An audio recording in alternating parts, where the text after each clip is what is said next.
તેઓનો આપ સર્વ તરફથી આભાર માનું છું. અને આ કાર્યક્રમ યોજવાને માટે ઇન્દ્રજીતભાઈ અને કલ્યાણભાઈ શાહનો પણ આભાર માનું છું. અને તેઓ ફરીથી અમને સંગીતનો લાભ આપતા રહે તેવી નમ્ર વિનંતી છે.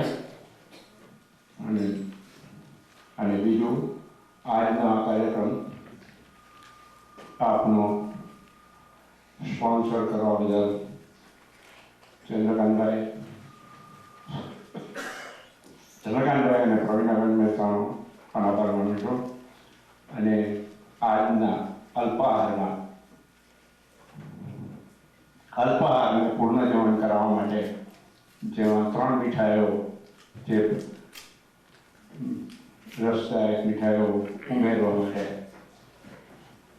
મધુબેન કામદાર અને રંજીભાઈ કામદારનો આભાર માનું છું.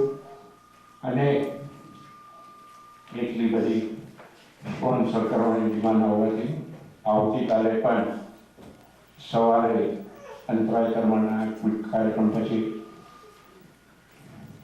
સવારે અલ્પાહારનો કાર્યક્રમ ઇન્દ્રજીતભાઈ અને કલ્યાણ શાહ તરફથી રાખવામાં આવે છે. તેનો લાભ લેવા દરેક કાર્યક્રમને નમ્ર વિનંતી છે. હવે પછી મુખ્ય જે કાર્યક્રમ છે એ કૃતજ્ઞતાનો છે અને તે માટે હું અમારા ચંદ્રકાંતભાઈ મહેતાને આપું છું.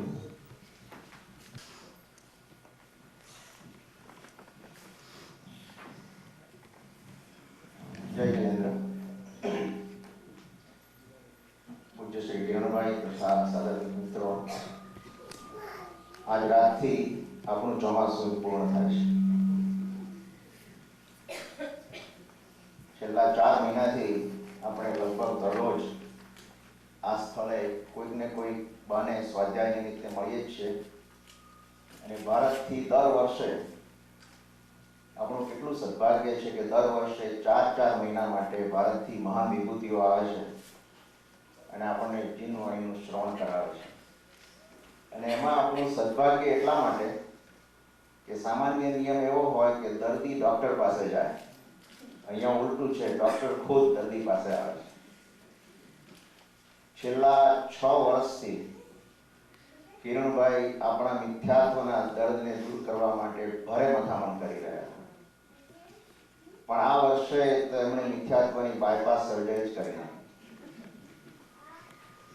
કિરણભાઈએ મિથ્યાત્વનું ઓપરેશન કરીને આપણને મોક્ષ બતાવે છે, મોક્ષ માર્ગ. આપણા અહંકારનું ઓપરેશન કરીને એમાંથી અહંકાર પ્રગટાવે છે.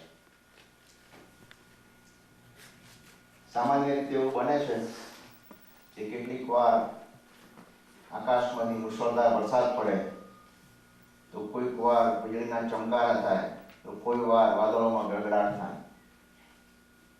આપણને બધાને ખબર છે કિરણભાઈ આ વખતે મન મૂકીને વરસ્યા છે અને વાદળની જેમ ગરજ્યા પણ છે અને વીજળીની જેમ ચમક્યા પણ છે. અને આ વરસાદ, આ ગડગડાટ અને આ ચમકાર કોનો હતો? આ જીનવાણીનો. કિરણભાઈ 6 વર્ષથી દર વખતે આવતા અને જીનવાણીને માટે આપણને લાભ આપતા. પણ આપણે તો પેલા ધ્વજ પૂજનની જેમ જ રહ્યા. આપણે સૌએ એમની જે ધ્વજ પૂજનની કથા સાંભળી છે એમને ખબર હશે કે હું શું કહેવા માંગુ છું. દર વર્ષે 500 હાથીઓને લઈને આવતા અને આપણે ના પાડતા. પણ આ વર્ષે તો કિરણભાઈ અભયકુમાર બનીને આવ્યા છે અને આપણને એક મહામંત્રની ભેટ આપી છે. એમના ગુરુ મહારાજ પરમ પૂજ્ય પન્યાસ શ્રી ભદ્રંકર વિજયજી મહારાજ સાહેબે જે મંત્ર એમને ભેટ આપેલો એ મંત્ર એમને આપણને ભેટ આપ્યો છે. કઈ પાત્રતા એમને આપણામાં જોઈ હશે, આપણે વિચાર કરીએ. પહેલી જ વાર કિરણભાઈ આ વખતે કહ્યું કે હું તમને સમૂહ નથી ગણતો, એક વ્યક્તિગત કહું છું. અને આપણને એક આટલા અંગત ગણી અને ગુરુ મહારાજના આપેલા મંત્રની ભેટ જ્યારે આપણને મળે ત્યારે આપણે સૌએ બે ઘડી વિચાર કરવો પડશે કે આ મંત્ર સ્વીકારતા આપણી જવાબદારી કેટલી વધી જાય છે. આ મંત્ર એ ઓર્ડિનરી મંત્ર નથી. જીવવાગ્રે શાસ્ત્ર લક્ષ્મી બરદલ કમલે દાન પૂજાતિ લક્ષ્મી. જબરજસ્ત મંત્ર છે અને આ મંત્રને આપણે બચાવવો પડશે.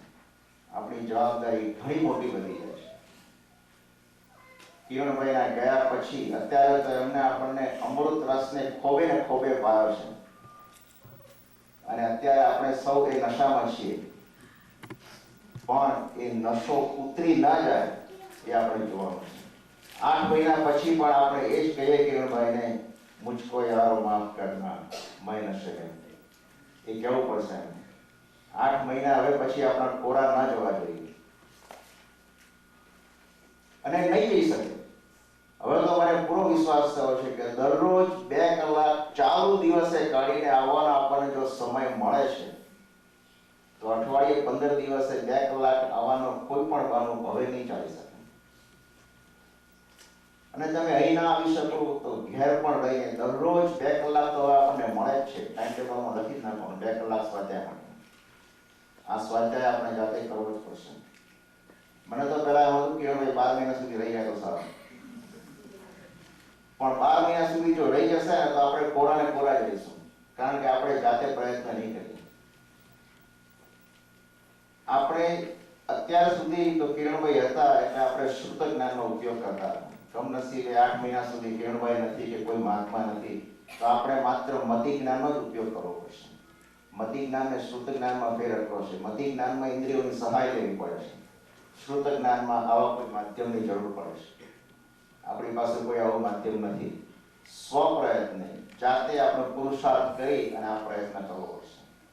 આપણે સૌએ નક્કી કરવાનું કે દરરોજ થોડો સમય કાઢી અને આપણે સ્વાધ્યાય કરીએ. અને જો સ્વાધ્યાય કરવામાં ડિસિપ્લિન કે પ્રમાદ એ ગુમાવી ડિસિપ્લિન રાખી અને આપણે સ્વાધ્યાય કરવો પડશે. પ્રમાદને છોડવાનો સમય હવે બાકી ગયો છે. પ્રમાદને ખંખેરવો પડશે અને એ માટે એ પુરુષાર્થ કરવા માટે પૂરતું બળ આપણને કિરણભાઈ આપ્યું છે. જબરજસ્ત બળ આપ્યું છે. કિરણભાઈને કેટલીક વાતો, એમની વાત સાવ સાચી છે. આજે એમણે જે કહ્યું કે ઘણી વખત જો તમે મારી ટેપનો કોઈ અમુક ભાગ સાંભળશો તો લાગશે કે આ શું છે. આ બધી વાતો એબ્સ્ટ્રેક્ટ છે અને વાત સાચી છે. એમની વાતો એબ્સ્ટ્રેક્ટ છે, પણ કિરણભાઈ એક નથી. કિરણભાઈની પાછળ બીજા 100 મહાત્માઓનો અનુભવ છે. આપણું કેટલું સદભાગ્ય આવે 100 મહાત્માઓનો અનુભવ આપણને એમની પાસેથી સાંભળવા મળે છે. આ તો જે 32 દિવસ સ્વાધ્યાયમાં આવ્યા હોય એમને ખબર પડે કે આ અનુભવમાં કેવો નિચોડ હતો. એ અનુભવની અંદર આપણે ખોવાઈ ગયેલા આપણે એવી એમણે વાતો કરી છે. કિરણભાઈ બાળકની જેમ એક ખડખડાટ હસ્યા છે પહેલી જ વખત, અને પહેલી જ વખત એમણે કડક શબ્દોમાં આપણને ચેતવણી પણ આપી છે કે આ એન્ટરટેનમેન્ટ પ્રોગ્રામ નથી. તમે નહીં આવો તો ચાલશે, પણ આવો તો તમારે પચાવવું પડશે. કિરણભાઈએ ચાવીઓ તો ઘણી આપી છે, પણ એ ચાવીને પચાવવી પડશે આપણે. એટલે એ માટે એમણે તો આપણને ઘણું બળ આપ્યું છે. અંતમાં એક વાત મને ખાસ કહેવાનું મન થાય છે કે કિરણભાઈ જે આટલી ઊંચાઈ પર ગયા છે એ ઊંચાઈ પર જવામાં 2 વ્યક્તિઓનો એમના જીવનમાં અમૂલ્ય ફાળો છે. એમની વાતો પરથી મને અને તમને સૌને સ્પષ્ટ દેખાય છે અને તમે સમજી ગયા છો કોણ છે બે. એક તો છે એમના ધર્મપત્ની કુસુમબેન અને બીજા છે પૂજ્ય પન્યાસજી બજરંગ વિજયજી મહારાજ સાહેબ. એક સ્વાધ્યાય એવો ગયો નથી કુસુમબેનનું નામ ના લીધું. આપણે ભાઈઓ તો એ સમજવાનું છે કે હવે જેમ કુસુમબેનનું નામ લીધું આગળ કહેવાની જરૂર.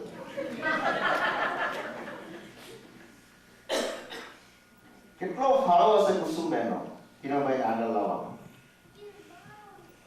એ કુસુમબેનને આપણે એટલા માટે યાદ કરીએ, આપણે એટલા માટે એમનો ખાસ આભાર માનીએ કે કુસુમબેનને કિરણભાઈને સંસારમાં રાખીને સાધુ બનાવે છે. અને બજરંગ વિજયજીનો મહારાજ સાહેબનો આભાર એટલા માટે માનીએ કે કિરણભાઈને ઉપાશ્રયમાં રાખીને સંસારી બનાવે. મારા આ શબ્દોને સ્યાદવાદથી વિચારજો. બંને જણાએ કિરણભાઈને પકડી રાખ્યા છે અને આપણી પાસે મોકલ્યા છે. નહીં તો કિરણભાઈ આજે હિમાલયમાં કોઈ મહાત્માની સાથે બેસી ગયા અને કદાચ આપણને મળત પણ નહીં. આપણું કેટલું સદભાગ્ય છે. અંતમાં આપ સૌનો વધુ સમય ન લેતા આપ સૌ વતી હું કિરણભાઈનો ખૂબ ખૂબ આભાર માનું છું. અને આપણા દરેકનું જીવન એક અનુભવ બની જાય, એક થોડા સમય માટે પણ અનુભવ બની જાય એવી હું પરમાત્માને પ્રાર્થના કરું છું. અને એ બનશે જ. એમની ચાવીઓ આપણે લગાડવી જ પડશે અને છૂટકો જ નથી. આપણા સ્વાધ્યાયની અંદર પણ આપણે એ ચાવીઓ લગાડવાની છે. સ્વાધ્યાયની જ્યારે વાત મને યાદ આવે છે તો એક જવાબદારી છે મારી, એટલે કહેવાની વાત પણ હું કહી દઉં છું જોડે, કે આ શુક્રવારની અને આવતા શુક્રવારથી 23મી તારીખથી આપણો તત્વાર્થ સૂત્રનો સ્વાધ્યાય અહીંયા આગળ નિયમિત શરૂ થાય છે. કિરણભાઈએ તત્વાર્થ ઉપર ખૂબ જ ભાર મૂક્યો છે, એમાં પણ ખાસ કરીને પહેલા અધ્યાય ઉપર, એટલે વિશેષ કહેવાની કોઈ જરૂર નથી. તો એ તારીખ નોંધી રાખશો. અને તત્વાર્થ સૂત્રની અંદર આ વખતે એનો રેગ્યુલર કોર્સ તૈયાર કર્યો છે. એના માટે અગાઉથી તમને પ્રશ્નો આપવામાં આવશે અને દર વખતે 5 કે 10 મિનિટ માટે ટેસ્ટ પણ લેવામાં આવશે. કારણ કે આ સ્વાધ્યાય એ માત્ર શ્રવણનો નથી. હાજી, કઈ તારીખે? 19મી નવેમ્બર. આ નહીં એના પછી આવતા શુક્રવારે 8 થી 10. વર્ષમાં આપણને 15 શુક્રવાર મળે છે. 8 મહિના, દર મહિનાના 2 શુક્રવાર, દર મહિનાના પહેલા અને ત્રીજા શુક્રવારે, 15 દિવસ હવે કરતા નહીં, પહેલા અને ત્રીજા શુક્રવારે સ્વાધ્યાય રહેશે. તો 15 સ્વાધ્યાયની અંદર તત્વાર્થ સૂત્રના 10 અધ્યાય જેટલા થઈ શકે એટલા આપણે પૂરા કરવા પ્રયત્ન કરીશું. અને એ સ્વાધ્યાય આપણો સફળતાથી થાય એ માટે હું કિરણભાઈના આશીર્વાદ માંગુ છું. અને પરમાત્મા તેમને દીર્ઘાયુ બક્ષે. આવતી વખતે 1994માં મારી આપ સૌને એક નમ્ર વિનંતી છે, આપણે સૌએ સાથે કિરણભાઈ જ્યારે 1994નો પહેલો સ્વાધ્યાય આપણી સમક્ષ કરે એ વખતે, મેં કિરણભાઈને આજે સાંજે પણ કહું જમતી વખતે, એ કિરણભાઈ 1994ના પહેલા સ્વાધ્યાયનું મંગલાચરણ તમે નહીં અમે કરીશું. અને એ મંગલાચરણ એ જ હશે એમનું જીવવાગ્રે શાસ્ત્ર લક્ષ્મી. અને એમના સ્વાધ્યાયનું છેલ્લું મંગલાચરણ એમના ગુરુ મહારાજે આપેલો જે મંત્ર છે એનાથી કરીશું. કિરણભાઈને ખુશીનો પાર નહોતો, કારણ એ મંગલાચરણ કરતી વખતે આપણે પાત્રતા આપણે બતાવવી પડશે.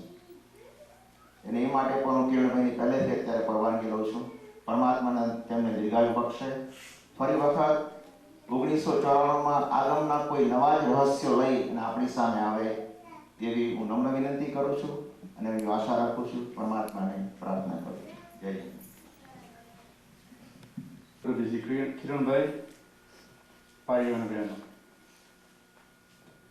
હું સ્વાધ્યાયના મંડળની અંદર હું રેગ્યુલર સભ્ય નથી, પરંતુ પરોક્ષ રીતે એક લાગણીનો આભાર. મેં કિરણભાઈ સ્વાધ્યાયનો અનુભવ કર્યો છે અને આજે આવવાની ઘણી ઈચ્છા હતી. એની સાથે સાથે કિરણભાઈએ પણ ખાસ આગ્રહ કર્યો હતો કે હું અહીંયા આવું, અને આજે હું આવ્યો છું. અને જીવનની દિશાઓ જેમ દિવસે દિવસે બદલતી જ જાય છે તે પ્રમાણે આજનો દિવસ પણ જીવનની દિશા બદલવા માટે ઘણો લાભદાયી થઈ પડ્યો છે. અને આપ સૌ ભાઈ બહેનો જે દરરોજ સ્વાધ્યાયની અંદર આવો છો એમને હું ખાસ નમન કરું છું. કારણ કે જો આપ જો ન હોત તો આ ટેકો બની ન હોત, અને એ ટેકનો લાભ મારા જેવા કિરણભાઈને જ્યારે મારી મરજી પડે ત્યારે મારા મનસ્વી પ્રમાણે હું કારની અંદર જ્યાં જાઉં છું ત્યાં સાથે લઈને ફરું છું. અને જે લાભ મને મળ્યો છે, જે જીનેશ્વરની વાણી તેમજ જીનેશ્વરના જે એમની જે જીનેશ્વરની જે દુનિયા છે એનાથી હું પરિચય થયો, અને એ પરિચય આપવા માટે આપ સૌનો ખાસ આભાર માનું છું. કિરણભાઈ ને માટે તો કોઈ વધારે કહી શકે તેવું જ નથી. આપ પરોક્ષ રીતે અને મારા ગુરુ બન્યા છો, અને આપને દરરોજ સ્મરણ કરું છું.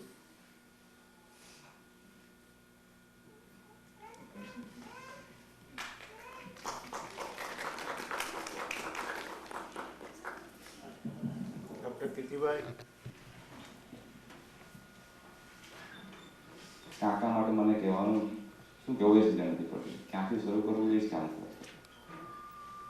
વારાણસીની વાત કરે અને શરીરમાં મંદિર બનાવવાની વાત કરે. હવે આ મંદિરની પ્રતિષ્ઠા કરવા માટે કાકા આપણે અલગ આવી જાય કરી પ્રાર્થના કરી લો, કારણ કે મંદિર તો બનાવશું બધા સાથે તમને. આ સંઘ બહુ સુંદર છે, અતિ સુંદર છે, એનો લાભ આપને આ જીવનમાં મળી ગયો એ નસીબદાર છે. આપણે 5મા આરામાં યોગમાં બેસીને આ કરી શકીએ, અદ્ભુત અદ્ભુત છે. આજના આ સ્વાધ્યાય આ આખો મહિનો ઉત્તમ રહ્યો. આ સ્વાધ્યાયનો લાભ મળી શકે જ નહીં. આપણે મુંબઈમાં હોઈએ, ઇન્ડિયામાં હોઈએ તો પણ આપણે એટલા બિઝી હોઈએ આપણી લાઈફમાં કદાચ આ લાભ ના લઈ શકતા હોઈએ. મારે જો કે અંતરાય હતો, થોડા મારે મિસ થયા છે સ્વાધ્યાય. ફોર્ચ્યુનેટલી કારણીભાઈનો આપણે આભાર માનીએ છીએ કે ત્યાં આગળ આપણે વિડીયો બનાવેલી છે. પણ અદ્ભુત સ્વાધ્યાય હતો. જીવનની ઉન્નતિ માટે અને માનવમાંથી ભગવાન બનવા માટે અદ્ભુત વસ્તુ બતાવે છે. એમ લાગે ઘણું બહુ સરળ છે પણ બહુ દૂર છે, ભારે કરે છે. એકદમ સરળ છે પણ બહુ દૂર છે. પણ જ્યારે વાત કરે ત્યારે એમ લાગે કે જવું જોઈએ, મળી જશે, હમણાં મળી જશે. તો કાકા હવે વારાણસીમાં જે દેરાસર કરીએ છીએ એમાં પ્રતિષ્ઠા કરવા નેક્સ્ટ ડે જલ્દીથી આવજો. કાકા દર વખતે કહે છે કે હું તમારી ટેસ્ટ લેવાનો નથી, એ પણ નથી પૂછવાનો. પણ પછી વિક્રમ ચારિત્રની વાત કરીને, સ્ત્રી ચારિત્રની વાત કરીને આપણે પૂછી નાખે. દરરોજ પરીક્ષા લેવાય, દરરોજ પડે પરીક્ષા લેવાય. શું થયું? અદ્ભુત કથાઓ છે કાકા. આ મળવું મુશ્કેલ છે. અંતરથી આભાર માની છે સૌ વતી બધા ભાઈઓને ખૂબ ભાવથી આ ફાળો ભેગો કરી જેમાં ભાગ લીધો છે બધાનો થેન્ક યુ વેરી મચ કરું છું, એપ્રિશિએટ કરું છું. અને આપણે 5000થી વધારે ડોલર ભેગા થશે એવી આશા છે. આપણે એને કાલે આપીશું. Thank you very much everybody. અને કાકાને ખાસ કહું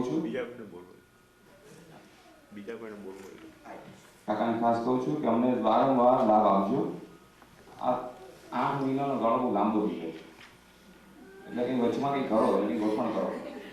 અમારા બધા ભાઈ બહેનો લાભ લેશે, કારણ ઠંડીમાં બધું ઠંડુ થઈ જાય.